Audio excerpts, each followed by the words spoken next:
So we are all living in this increasingly digital world where our lives are migrating to digital spaces in our work, in how we communicate, in who we connect with.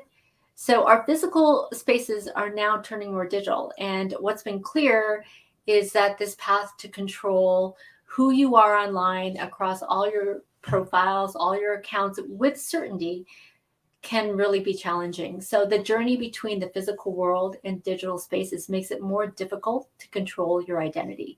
So as you traverse through digital applications, through sites, your physical driver's license, your health card, any of the certifications that you need to verify you as owner of these credentials has to be done in a way that provides a higher level of assurance and allows you to securely share a lot of the information, your own information, to be granted access to, let's say, information to sites, to be able to go to that concert, to hop from one country to another while minimizing what you actually disclose. So welcome everyone. My name is Hessie Jones, and we are at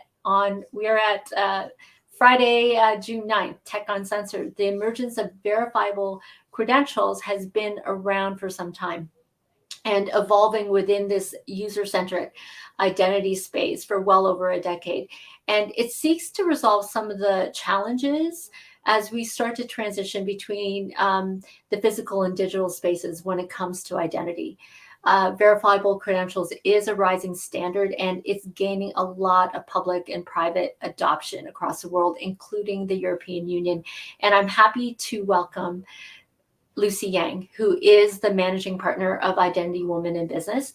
This is a boutique consulting firm specializing in digital identity, and she's worked in the decentralized identity space for over 4 years, and she started off as a community director of the COVID Credentials Initiative to address some of the privacy issues and concerns of sharing COVID and health information through verifiable credentials. So just so you know, we're also both co-founding members of My Data Canada, and it's a nonprofit organization that advocates for more personal data empowerment. So today we're going to discuss the principles of decentralized identity and how a community has evolved them to a new type of infrastructure to solve some of today's data privacy issues, and how this is going to play in the rampant development of artificial intelligence. So more importantly, what will this mean to founders who are developing applications and collecting and managing customer information towards this new privacy standard? So I welcome Lucy. Thank you for coming today. Thank you, Hassie, for having me. I'm looking forward to our discussion today. Yeah, this should be fun. Okay, so let's talk about how you got started with decentralized identity. So COVID was a significant event that actually started to surface some of the issues when it comes to personal data at a time when people's identities connected to COVID vaccination were highly scrutinized. So tell us about the initiative and what you were trying to accomplish. Yeah, sure. So I came from a business background, so never claim that I'm technical, but what I'm passionate about, and even before I get started in the space, is how to leverage technology, especially emerging technology, understand it well as a business person, and use it to solve problems in a meaningful way. That's also how initially got into space, and COVID was kind of a turning point, I think, for a lot of us, right? Our life, all of a sudden changed, and especially more and more, as you mentioned, and introduction, is where more of our life are becoming digital, and especially there's there are some kind of circumstances early on, like in COVID, where we have to use share our health information, and also to gain access, or even just to, there are lots of scenarios, I think everyone is kind of familiar with that, and which kind of brought a community that has been working on what we call user-centric identity, and to kind of, to think about how the standard, which you mentioned, verifiable credentials, can be used in a way that protect individuals to kind of, when they're sharing information about themselves, especially sensitive personal information and personal health information. And so that's kind of how the initiative, like the COVID credentials initiative, got started, it was mostly by the community who have been in the past, I would say like even over a decade, be thinking about how to bring more kind of control of our identity, our digital presence to ourselves, to individuals. Certainly there are like, other aspects of, like organizations and things, but at least for that kind of initiative, we're more focusing on how, for the initial kind of like the momentum is how to kind of bring back things to the control of individuals. So that's kind of yes, particularly just like one emerging technology to solve like a kind of a urgent or emergency issues, but which also have longer term implications. So like my work now is certainly beyond just COVID. As you mentioned, I'm having my own consulting firm that kind of help like particularly apply what we have learned in the kind of whole COVID health space into a kind of broader areas of our lives. Okay. So, and this was an interesting time as well, because I know there was a lot of applications being developed. And it was, I think because of the time, people were scared. I think that the scrutiny that came with being an individual who was vaccinated or not vaccinated was one issue. But I think for the government, information was the most critical piece, and they needed to understand where COVID was actually developing, in what geographies and what areas, so they could see the movement of the disease. And unfortunately, that also has implications on what individuals can share. So that's one area. So let's go back a little bit and let's identify decentralized identity and why you think we need to actually rethink how we about these representations of ourselves through our our credit cards or our certificates, passports, etc., and how they're disseminated. Yes, let's kind of go back, to like how we even get started, how we start using it in computers or internet, right? I think we're still using it today. We're still using username and password, but at the very beginning, it's pretty much there's at the individual level. We're not talking about enterprise, obviously today, but more like there are more and more people are getting, probably like a decade or 2 decades ago, more access to internet, more access to computer and to devices, right? And then there's all these applications, web applications, mobile applications, and each one of that, you're kind of, you have one password, one username and password, and getting like more and more. It's kind of exploding to a point where we're like, okay, this is not how we want to to manage our things, right, in a digital space. And then that's also when kind of like the social network, like Facebook, also like large tech companies like Google kind of start to emerge. And we're like, okay, if everyone is kind of using kind of Facebook or some kind of like social networks, and you must have like a username and password, a way of getting into it. So how about let's leverage that as kind of like our our identity, and try to get it into different apps, so it's easier for people. It is easier, and we call it social logins. And I think many of you, I mean, I'm still using it today, but what's the implication of using that is pretty much whatever like the applications you're using, that you use like your Google or use your Facebook login, is that they're going to know like who you're interacting with, right? How you even get the ads and all the how much they know about you, you don't know, right? And so the idea, I mean, it provides more convenience, but the idea of kind of being tracked, right, by large tech companies is not like it's not a sexy idea. And so there are also like kind of a more kind of a jargon we use. We call it federated identity. Like we go from kind of like siloed identities, right? Like each application, we have kind of our own username and password, and then move from that to kind of more federated or centrally federated identities, which like the social logins. And then like, we're like, okay, how about us, as individuals, we can have the same kind of control that we do like in the physical world, the same thing like happening in in the digital world. I can give you an example. Like let's because you mentioned driver's lessons, right? So it's so the way, I mean, we do it in the physical world is we get our driver's license issued to us in a card, and then we use it. And whoever issued us, they don't know. I don't know if I'm using my driver's license to get a bottle of wine at LCBO. Gladly so, right? And then you want to do that in the same way in the online world. And so I mentioned social login, but in general, like there are many ways of doing federated kind of centrally federations by, for example, like if we one way of doing driver's license is like, as the same kind of government entity can issue you a driver's license like in a digital version, and then you use that to kind of when I'm buying alcohol and LCBO, I can use that digital credential and then share it with LCBO. But then the issue is how the LCBO is going to know, where that do they get that for information. If you're doing kind of like in a central way, then they probably like they have to pin a government database. So each time I'm using that driver's license getting verified. I'm not saying that's the case. I'm just giving you an example of kind of prior to kind of a decentralized kind of identity, what could be the case. It still could be the case today, but we don't want it to be happen. But it's like we don't want each time we're logging to a new application, Apple, Google or Facebook know what we're doing. The same idea, right? So the idea of decentralized identity is really kind of like this intermediate, anyone could in between that actually are our identity providers. Because if you think about it, actually Facebook and Google become our identity providers to the different applications, right? And that's not ideal, especially when we're using those identities and they know what we're doing and when we're doing it and how often we're doing it.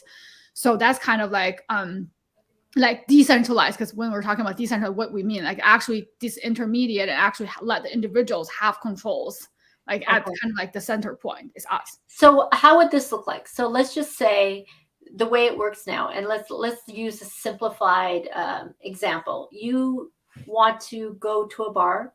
You want to prove that you're 19 years old. So you hand the bouncer your driver's license, and he not only sees your name, your address, he knows your date of birth, right? And that's enough for him to let you access, right? But now he's seen all of them, and he really only needed to see your age. So how does this change in the verifiable credential space when it comes to, disintermediation, and what would that bouncer see in a verifiable credential for the person that's trying to get into the bar? Okay. Just one kind of small point of correction. I think he needs two things, right? He needs to know if actually I'm presenting my driver's license, right? And then he needs to see if I'm in above age.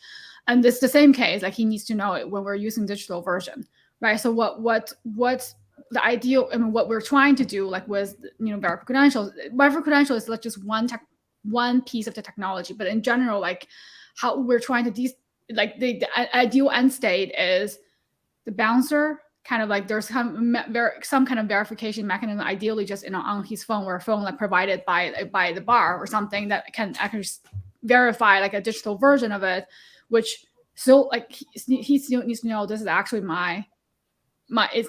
my digital driver's license, right? And he has to know it's actually coming from a legitimate government body that actually issued it, which actually this is something we can't do in a physical world because you can fake a card, but in a digital world you can do it, and there's a way to know if it is a legitimate issuer.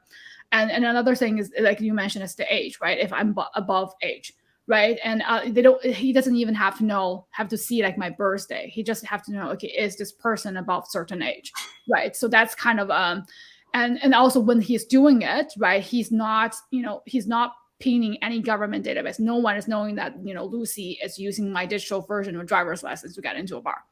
So that's kind of like what credentials together with other supporting decentralized technologies is trying to achieve. Yes.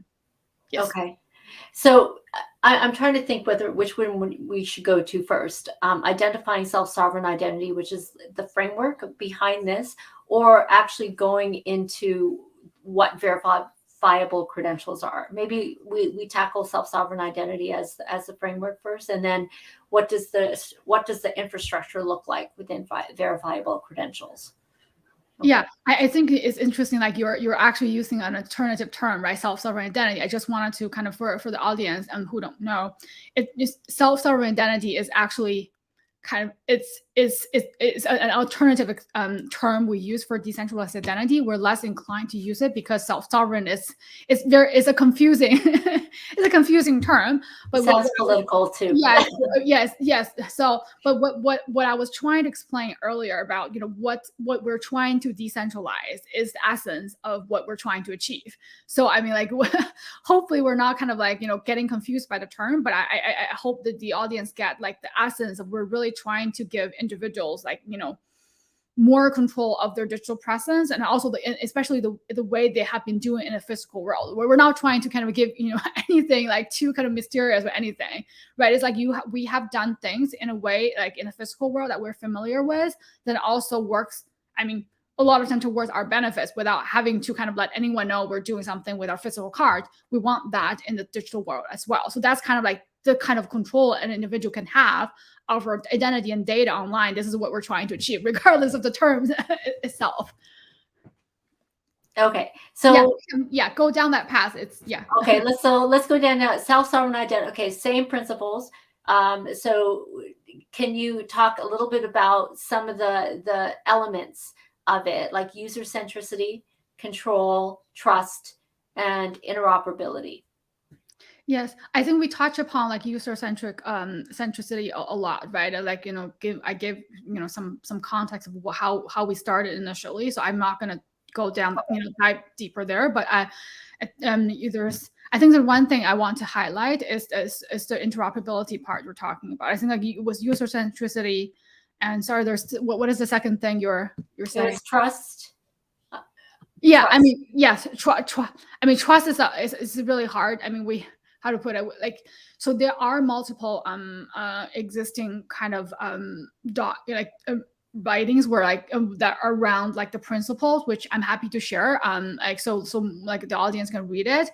Trust it's a hard word to define. So it's also like a vague word. So I think like being the principles of these decentralized identity are more kind of like we're trying to be tangible, right? Like if there's a principle, there needs to be a way of actually using the technologies to do it. So I think I will bypass like the trust part, but I think control is another thing you mentioned, right? Control. Right. Can I just add something? I'm thinking that even from a trust perspective, maybe it's the infrastructure that defines verifiable credentials. Yes, I think I would say trust is less of a principle; it's more of a goal. Okay, right. It's like it's the same thing. You're trying to, in the digital world or in the physical world, you're trying to leverage tools, systems, and technologies, right, to actually achieve trust. Whether it's digital trust or trust in the physical world, right? And I think and then it's a little bit different from like the principles you have to hold, right? So I think it's important to kind of distinguish that. Okay.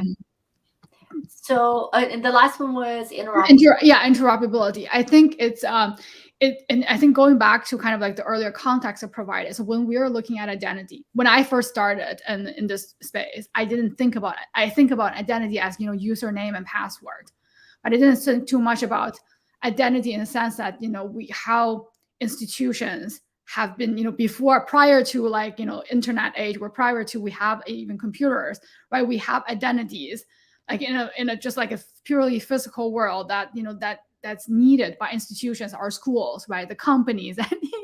It's like that is something that something I didn't think too much about. But in the digital world, like we're more inclined to think about identity, like how we get into applications, how we kind of but identity is way beyond that. So that's one thing I want to say. And second, I want to say, and when we're looking at identity, we're even just we're still more focusing on there's this application, I need to provide in my information. But what is happening now is like there's so much of our life are in the digital space, right? How the different kind of things we're using to represent ourselves, and it's actually how these things work together, because we're not just we're like I think in the language of using credentials, right? If we have a digital driver's license, and we hope that we can just have you use that digital driver's license wherever we go, right? The system, like whoever is running the system on the other end to verify us, we hope that this is some, they can take the one digital driver's license I got from the government, right? This is the case in the physical world, but its technology is more complicated, right? The different systems are different based on different technologies, and so I think what makes digital identity unique and different is one of those technologies that is not just a technology, it's also an infrastructure, right? If you think, I think one example I can give is like, think about like emails, right? It's like, so we're using like email programs, right? Like whether using your Gmail or Outlook or other, email programs. The one thing that we know that, whichever program we're using, we're able to send email to others, regardless of what kind of email program they're using, right? So we look at them as applications, programs, but actually there's some kind of thing fundamental, like at the infrastructure level, that enable like all the different applications. There are some kind of like ways of to exchange emails, right? So this is the same idea or a similar idea in digital identity, right? Regardless of what programs, what applications we're using, there should be some kind of infrastructure level that are kind of reconciled, so we can use our digital driver's license wherever we go.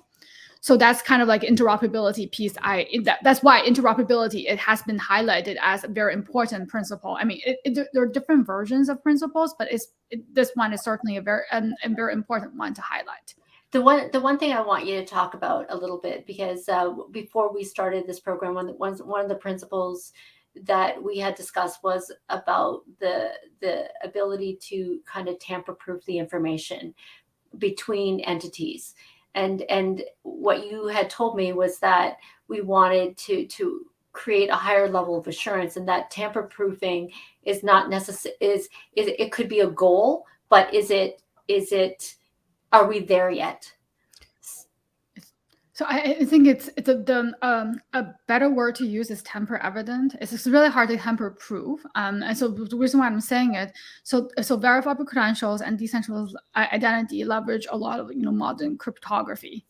Right? So one way, I think one thing I also mentioned earlier is if we're using our physical driver's license, right, we won't, there's so many ways of fake your physical card and go use it, right? And what modern cryptography can help, like in a digital world, is how to kind of bring more security and a higher level of assurance to the digital credentials you're having, like for example, in the form of your driver's license. So that means in a simple way, so for whichever authority can actually issue a digital driver's license, he will have his keys. The organization will have the keys, right? That they actually sign the credential, and also the organization will have a way of actually publish. So there's a public key and private key, right? They use their private key to sign the credential, and they make their public key public.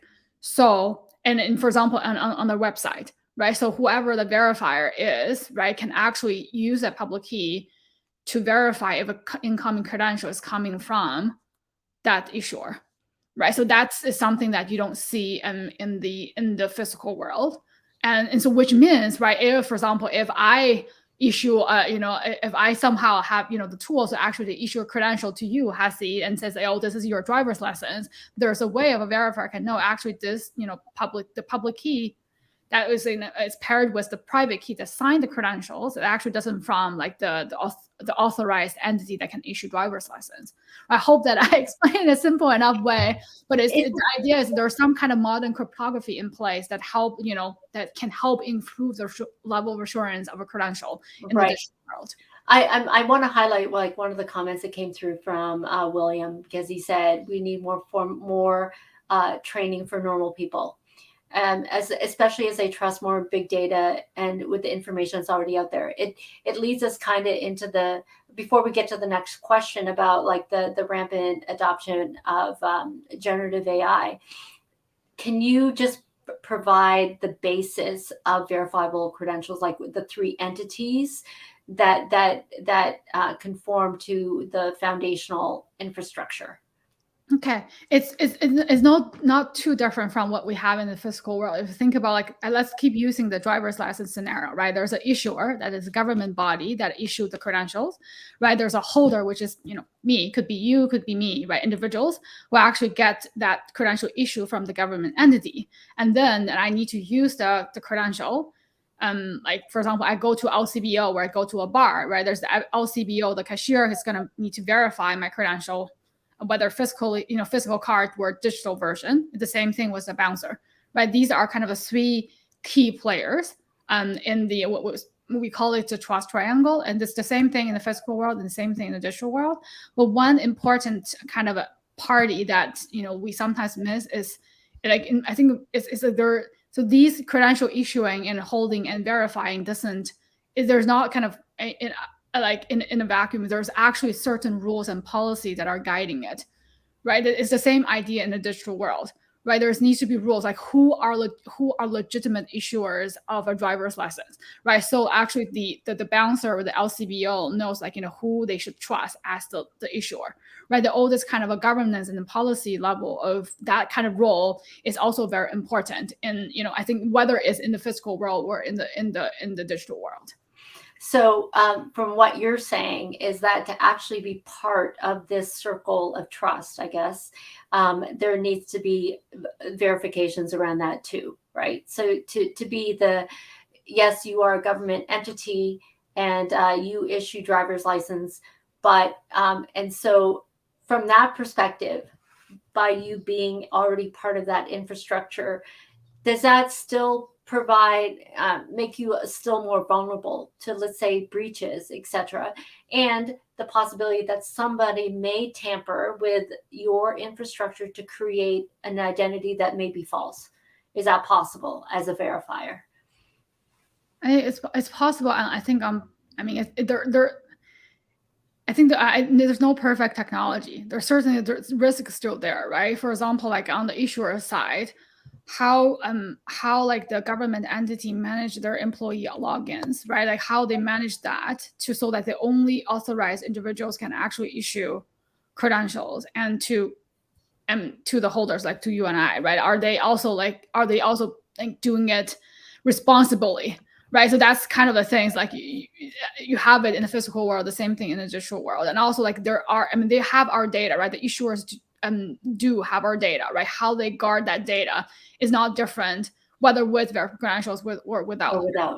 Okay. Right? And on the verifier side, it's the same idea. I think the thing on the verifier side is even trickier, right? Because when we're presenting physical driver's license, there's no data stored, right? They just look at it and it's fine.